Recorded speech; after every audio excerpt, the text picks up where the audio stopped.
Next, let us see how to write an algorithm. Here already I have written one algorithm for swapping two numbers or two elements.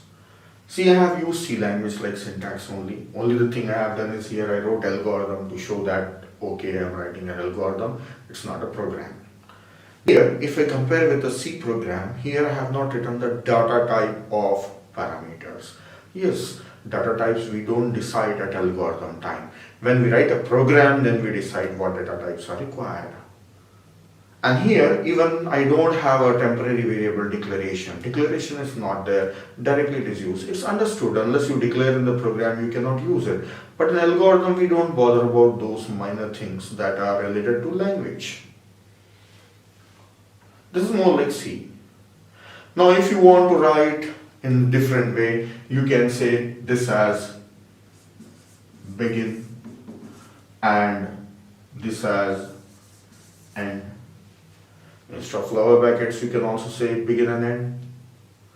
Next, you can use this symbol also for assignment. Actually, this is an assignment symbol that was used in some old languages like Pascal language. So you can use that one. Or else, you can use this symbol for showing that this value is stored at this one. So now it's up to you how you want to write it. I hope whatever I wrote you have understood it. So same way, whatever you write, I should be able to understand. At least you should be able to understand it. Or the people who are involved in the project should be able to understand it. Who are using it should be able to understand it. Right? So you can use any syntax. There is no fixed syntax for writing any algorithm. Let's see how to analyze an algorithm. What is the criteria on which we analyze an algorithm? So the first criteria is time. See, the algorithms are the procedures for solving problem. Whether you do it manually using pen and paper or you make a program and let your machines do it. Whatever the method may be, how much time it is taking. If the procedure is very lengthy and time consuming, or whether the procedure is very fast and quickly you can get the results. So that is one of the important criteria on which we have to analyze. If you are devising a procedure or an algorithm, then it should be time efficient, means it must be faster. So after writing the algorithms, we analyze how much time it is taking.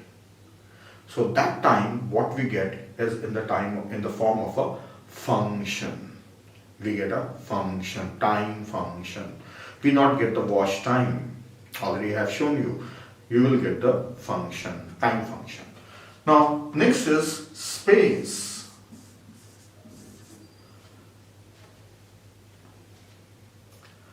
As the algorithm is going to be converted into a program and it's going to run on the machine, then we need to know how much memory space it will consume.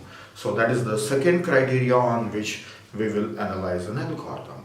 So these are the two major criteria on which the algorithms are analyzed. And furthermore, if you have any other criteria,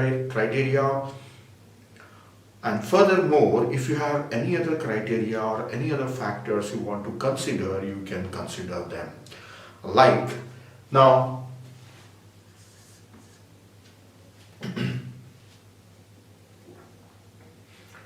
nowadays, every application is either internet-based, web-based, or say cloud-based. So, data transfer or network consumption is also an important criteria. How much data is going to be transferred? See, if the algorithm, or means if a procedure that you are writing, if it is unnecessary transferring larger size data, or it can be reduced or compressed, whatever it is. So that is one more important criteria, that is how much data transfer is done.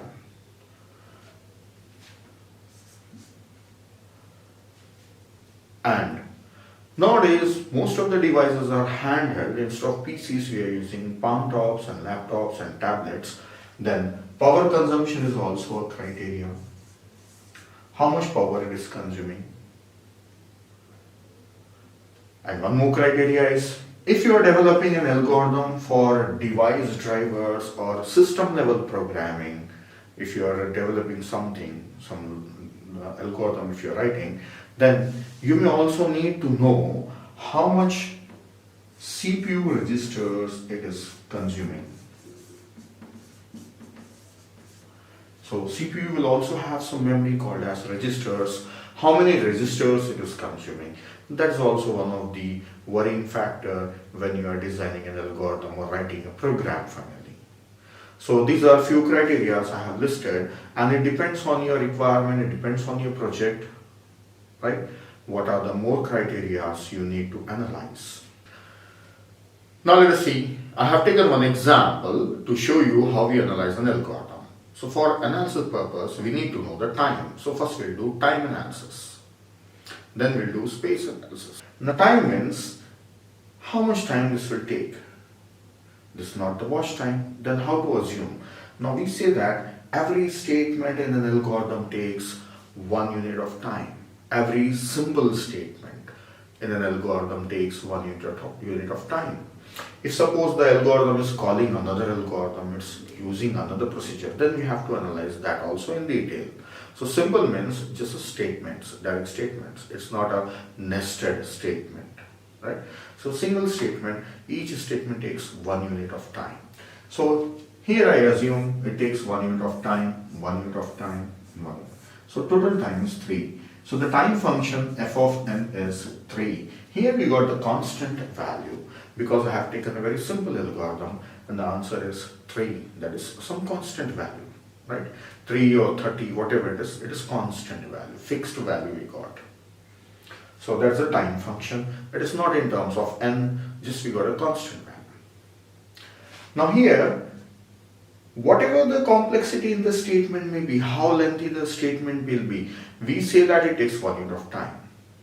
Let us assume, instead of this statement, I have some statement saying x assign 5 into a plus 6 into b. If this is the statement written in an algorithm, then for this also we say it takes 1 unit of time. But really if you see, when you convert into a program and finally when it gets converted into machine code, then how many statements it will have? For each multiplication, 2 statements. Then for addition, 1 statement. Then assignment, 1 statement. So total 4 statements will be there. But we don't want to go into that much detail. We don't want to see how it's going to get converted into machine code. But simply we analyze and say each statement takes 1 unit of time. Now suppose if you want to go into detail analysis like this, you can go into detail. You can imagine up to the level of the machine code that's going to be generated. It is just like, suppose you want to travel to your friend's house in a car. You don't have to think and you don't have to plan and analyze. Simply you can take a car or your bike, your vehicle, and you can just start and reach his place. Right? It's simple.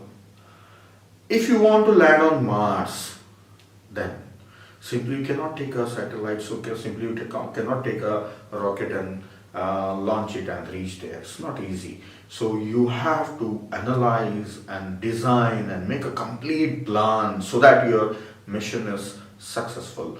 So that's it. Here you need to go into each and every minor detail, you have to take care of it. So it depends on your requirement. So if you want to analyze into greater detail, then do it. From subject point of view, we will be doing it at basic level, right? At a very shallow level, just brief analysis we will do, will not go into much detail.